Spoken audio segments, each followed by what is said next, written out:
2월 11일 주일자 매일 성경 마가복음 1장 35절로 45절.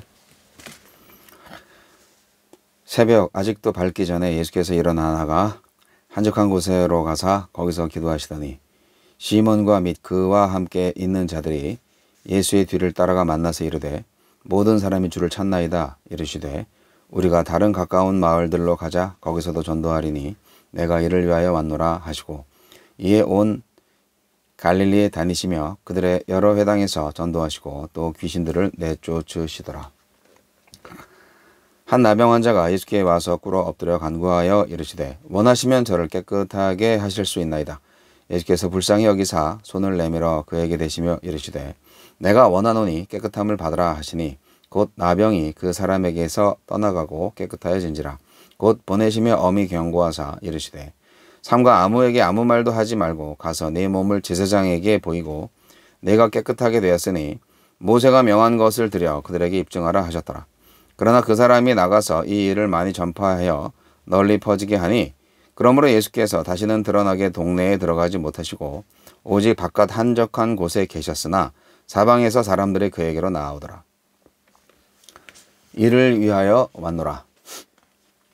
동트기 전 예수님은 한적한 곳에서 기도하신 후 갈 곳을 정하십니다. 거기서 한 나병 환자를 고치신 후 다시 한적한 곳으로 발길을 돌리십니다. 예수님은 어떤 분입니까? 하루 종일 무리에게 둘러싸이신 예수님은 다음날 날이 밝기도 전에 한적한 곳에서 기도하십니다.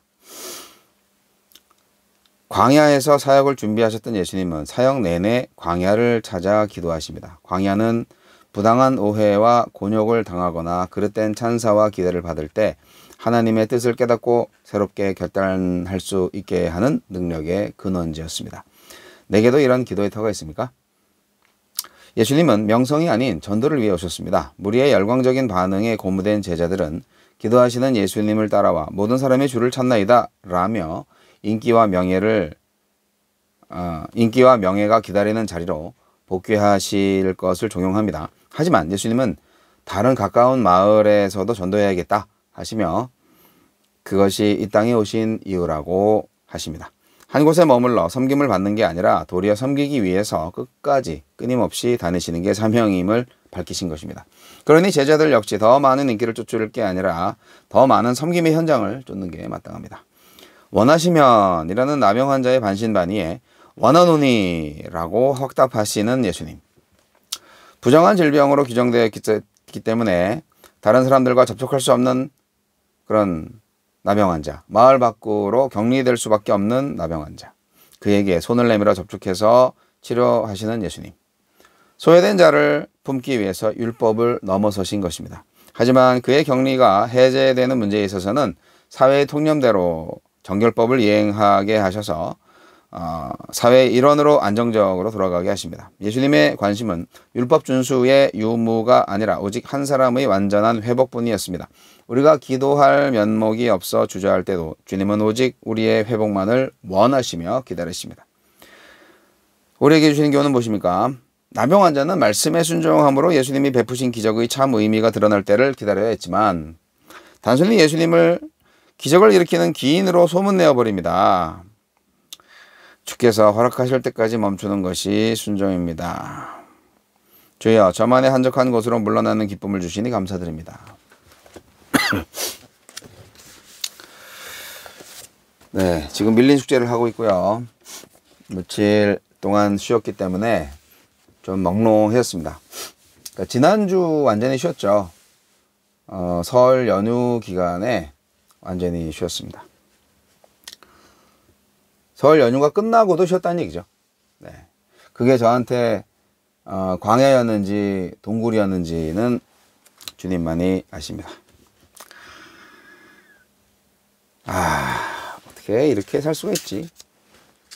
한번 가라앉으면 뭐 끝이 안 보일 정도로 내려가니까요. 업앤다운이 심한 AB형 노준현 목사, 참 문제가 심각합니다. 여하튼 예수님의 말씀을 다시 한번 보게 되니 또 새 힘이 솟아나는데요. 예수님은 기도를 많이 하셨어요. 예수님의 복음서를 잘 보면 항상 기도하시고 사역하시고 기도하시고 사역하시고 사역하시고 또 기도하시고 그랬던 것 같아요.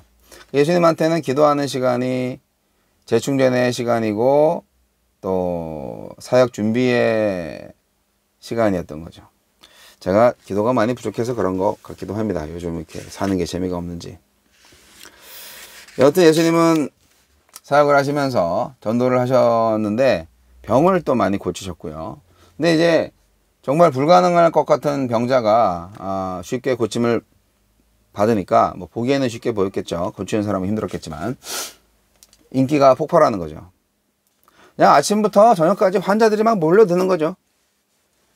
그래서 예수님은 그 아침보다 더 일찍 거의 뭐 동트기 전 그러면 새까만 밤이겠죠. 새벽 전 그곳으로 나가셨다는 거예요. 광야로 나가셨다는 거예요. 한적한 곳이 광야거든요. 사역보다 앞서서 행해야 할 것이 바로 하나님과의 교제입니다. 이것을 저는 많이 망각했던 것 같고 일부터 먼저 바쁘게 했던 것 같습니다. 그래서 하나님의 사역을 한다고 하면서 인간의 일을 많이 했던 경험이 있는데 지금도 이 부분을 상당히 분별하지 못할 때가 좀 있는 것 같습니다. 제자들은 인기가 올라가니까 예수님이 인기가 많아지니까 성공이라는 우상에 바로 절을 해버립니다. 사람들이 예수님을 찾아요 하면서 신나합니다. 근데 예수님은 어때요? 하느님의 인정하심을 세상의 환호보다도 더 중요하게 여기셨고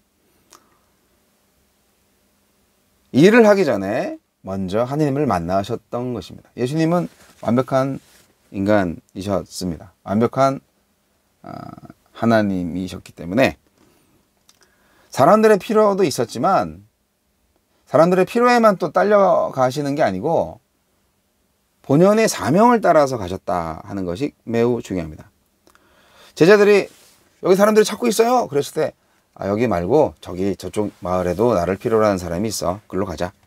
그렇게 말씀하신 이유는요. 예수님한테는 더 중요한 사명이 있었기 때문인 거죠. 복음을 전하는 사명이 있었기 때문이에요. 네. 예수님의 사명은 복음을 전도하기 위한 겁니다. 치유, 귀신 축출 이런 거는 다 복음 전도를 위한 과정입니다. 그 사람들 귀신 나와봤자 결국 예수 안 믿으면 지옥 가는 거 아니겠습니까? 하나님 나라를 전하지 못한다면 예수님의 그 기적적인 치유 아무것도 아닌 거죠. 여러 회당에서 말씀을 가르치셨고 전도하셨고요. 그리고 이제 귀신 내쫓고 병도 고치셨는데 어떻게 보면은 당장의 필요가 채워지기를 바라는 사람들을 실망시키시고 오직 하나님, 나를 부르신 하나님을 만족시키며 사셨다는 것입니다. 이것이 제가 따라야 할 주님의 길이고 예수님의 제자의 길이죠.